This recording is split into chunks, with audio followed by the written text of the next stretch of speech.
Hello students, आज का जो हमारा टॉपिक है वो है स्वर। और ये जो है ऐसा टॉपिक है जो एकदम बहुत बेस कोर्स से स्टार्ट होता है, जिसमें बड़े बड़े एस्पिरेंट्स भी थोड़ा सा परेशान हो जाते हैं और हमारे छोटे बच्चे तो परेशान होते ही हैं, है ना। तो स्वर जो है जिसे हम इंग्लिश में कहते हैं वावल्स, है ना, AEIOU, ये होते हैं हमारे वावल्स।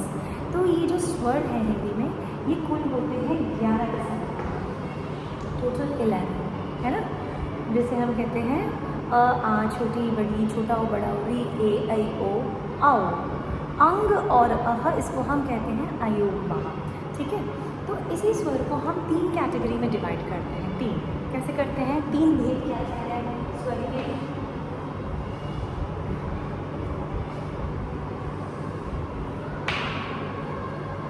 ठीक है, इसे हम करेंगे तीन हिस्सों में हमने इसका विभाजन किया है।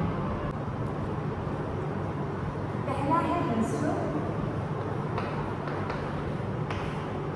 दूसरा है दीर्घ और तीसरा है प्लुत।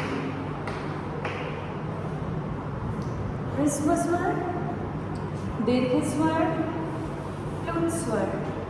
अब यहाँ मैंने लिखा है अ आ, छोटी ई, बड़ी ई, छोटा ओ, बड़ा ओ, री ए आई ओ औ। अब यहाँ पर हमें जो करना है वो है कि ह्रस्व स्वर में कौन कौन से इनमें से स्वर आते हैं, इन्हें हम ह्रस्व स्वर में लिखेंगे। और ह्रस्व स्वर किसे कहते हैं? अब सबसे पहले हमें ये जानना है कि ह्रस्व स्वर, दीर्घ स्वर और प्लुत स्वर किसे कहते हैं। तो ह्रस्व स्वर वो स्वर होते हैं जिनका उच्चारण करते दौरान हमें कम बल का प्रयोग करना होता है, यानी हमें ज़्यादा उस पर बल, उस स्वर पर बल देने की आवश्यकता नहीं होती है। दीर्घ जो होता है वो ×2 हो जाता है, यानी हमें थोड़ा ज़्यादा बल देना हो पड़ता है। और प्लुत मतलब जिस पे हमें ×3 थोड़ा ज़्यादा ही हमें बल देना पड़ता है। जैसे कि हम देखते हैं यहाँ पर अ का प्रयोग, है ना, ई का प्रयोग, छोटे ओ का प्रयोग और री का प्रयोग हम कम करते हैं, जैसे अ, ई, उ, री, है ना। और दीर्घ जिसका हम उच्चारण करने के दौरान हम थोड़ा ज़्यादा बल देते हैं, जैसे आ, ई, उ, ए आई ओ आओ, है ना।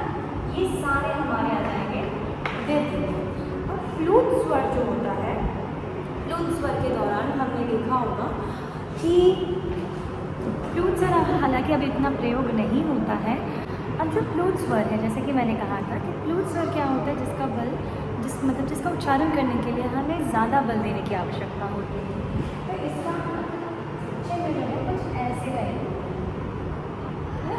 अभी इसका प्रयोग जो हमने गाने के दौरान देखा होगा, है ना, आप आ गा रहे हैं फिर वो गा रहे हैं, तो उसमें ठीक इसी तरह का चिन्ह का प्रयोग हमें करते हुए दिखता होगा। तो कहा जाए तो ह्रस्व जिसमें कम बल का प्रयोग होता है जिसके उच्चारण में, दीर्घ स्वर जिसके उच्चारण में हमें थोड़ा ज़्यादा का प्रयोग करना पड़ता है, और प्लुत मतलब जिसके उच्चारण में हमें बहुत ज़्यादा बल देने की आवश्यकता होती है, मतलब कुछ अधिक समय तक होता है। तो हमने देखा कि इन तीनों का प्रयोग स्थल क्या क्या है, इनका उच्चारण करते वक्त हमें किसमें कितना बल देना होता है ना। बच्चे जो है बहुत परेशान हो जाता है कि मैम लिख कर में छोटी ई है, या पिता में छोटी ई है, या पत्नी में छोटी ई है, या बड़ी ई है। तो हम इसी उच्चारण को अगर सही से जानेंगे तो हमें इस प्रकार की कोई असुविधा नहीं होगी। तो उम्मीद करती हूँ स्वर के इन तीनों भेद में अब आपको कोई परेशानी नहीं होगी। और अगले वीडियो में कुछ और टॉपिक लेके आऊँगी। आप कमेंट बॉक्स पर मुझे ज़रूर लिखें कि आप किस बारे में जानना चाहते हैं, तो उसकी छोटी छोटी ट्रिक्स लेके मैं आपके साथ ज़रूर प्रस्तुत होंगी आपके सामने। तो तब तक के लिए बाय बाय, टेक केयर।